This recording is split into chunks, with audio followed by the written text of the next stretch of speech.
हर कहानी के पीछे छुपा है एक खौफनाक राज। रॉबिन 15 साल का एक लड़का था। 2 साल पहले एक कार दुर्घटना में उसकी माँ की मौत हो गई थी। तब से रॉबिन बहुत अकेला और उदास रहने लगा था। उसके पिता नाइट शिफ्ट में काम करते थे, इसलिए वे रॉबिन के साथ ज्यादा समय नहीं बिता पाते थे। धीरे धीरे रॉबिन ने अपने दोस्तों से भी दूरी बना ली। स्कूल में रॉबिन हमेशा अकेला बैठता और अपनी किताब में अजीब अजीब चित्र बनाता रहता था। एक दिन उनकी क्लास में एक नया छात्र आया। उसका नाम था मयंक। वो बहुत शर्मीला दिखाई देता था।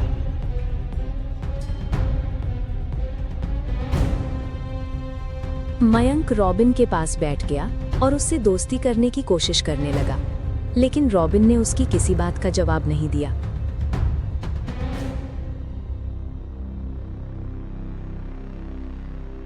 स्कूल की छुट्टी होते ही सभी बच्चे घर जाने लगे। तभी रॉबिन ने देखा कि कुछ लड़के स्कूल गेट के बाहर मयंक को परेशान कर रहे थे। मयंक ने रॉबिन से मदद मांगी, लेकिन रॉबिन उसे अनदेखा करके वहां से चला गया।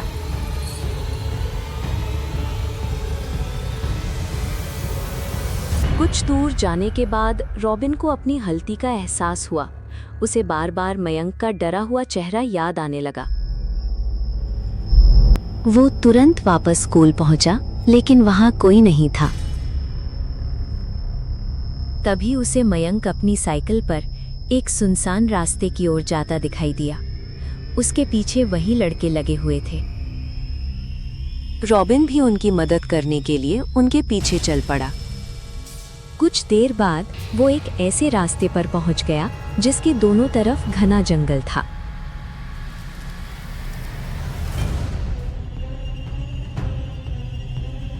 अचानक उसे झाड़ियों में तेज हलचल सुनाई दी। डरते डरते वो उस तरफ बढ़ा। जो दृश्य उसने देखा, उसे देखकर उसकी रूह कांप उठी। एक विशाल भेड़िया किसी इंसान को नोच नोच कर खा रहा था।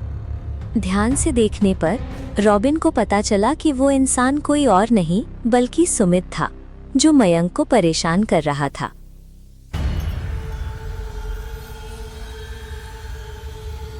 रॉबिन पीछे हटने लगा, लेकिन तभी उसके पैर के नीचे सूखी पत्ती टूट गई। आवाज सुनते ही भेड़िया मुड़ा और सीधा रॉबिन पर झपट पड़ा।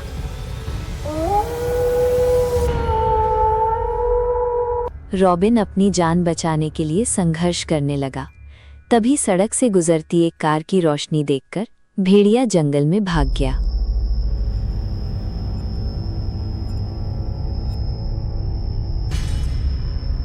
रॉबिन तुरंत पुलिस को लेकर वहां पहुंचा, लेकिन वहां ना कोई भेड़िया था और ना ही सुमित की लाश।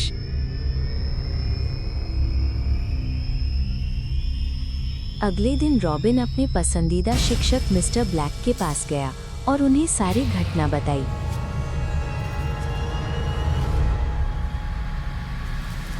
मिस्टर ब्लैक ने अपनी अलमारी से एक पुरानी किताब निकाली और रॉबिन को एक डरावनी सच्चाई बताई। उनका मानना था कि रॉबिन ने किसी साधारण भेड़िए को नहीं, बल्कि एक वेयरवुल्फ को देखा था। रॉबिन को शक होने लगा कि शायद मयंक ही वो वेयरवुल्फ था।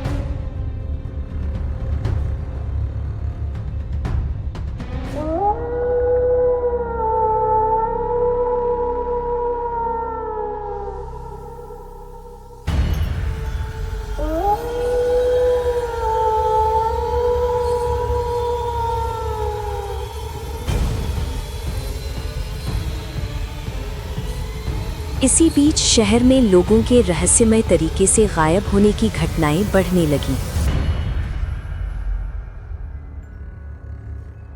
एक दिन मिस्टर ब्लैक ने रॉबिन से कहा कि उस वेयरवुल्फ को रोकना बेहद जरूरी है।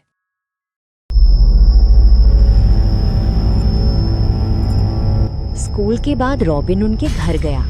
वहां मिस्टर ब्लैक ने उसे कॉफी पीने के लिए दी। कॉफी पीते ही रॉबिन को चक्कर आने लगे और उसकी आंखों के सामने सब धुंधला होने लगा।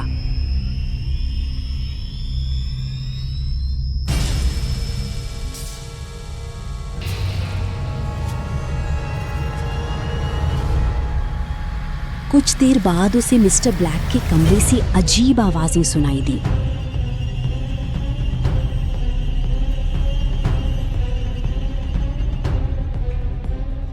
रॉबिन ने दरवाजे के कीहोल से अंदर झांका और जो देखा उसे देखकर उसके होश उड़ गए। मिस्टर ब्लैक का शरीर बदल रहा था। उनकी हड्डियां टूट मुड़ रही थीं और पूरे शरीर पर घने बाल उग रहे थे। कुछ ही सेकंड में मिस्टर ब्लैक एक विशाल और भयानक वेयरवुल्फ में बदल चुके थे। अब रॉबिन समझ चुका था कि असली वेयरवुल्फ मयंक नहीं बल्कि मिस्टर ब्लैक थे। अचानक वेयरवुल्फ ने दरवाजा तोड़ दिया और रॉबिन पर हमला कर दिया। खुद को बचाने की कोशिश में रॉबिन के हाथ मिस्टर ब्लैक का लाइटर लग गया। जैसे ही उसने लाइटर जलाया, वेयरवुल्फ पीछे हट गया। रॉबिन ने आसपास की चीजों में आग लगा दी। आग देखकर वेयरवुल्फ वहां से भाग निकला।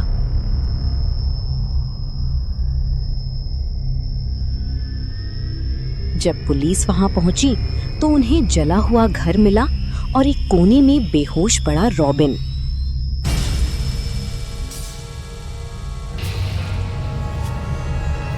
होश आने पर रॉबिन ने पुलिस को पूरी कहानी सुनाई, लेकिन किसी को भी मिस्टर ब्लैक का कोई सुराग नहीं मिला।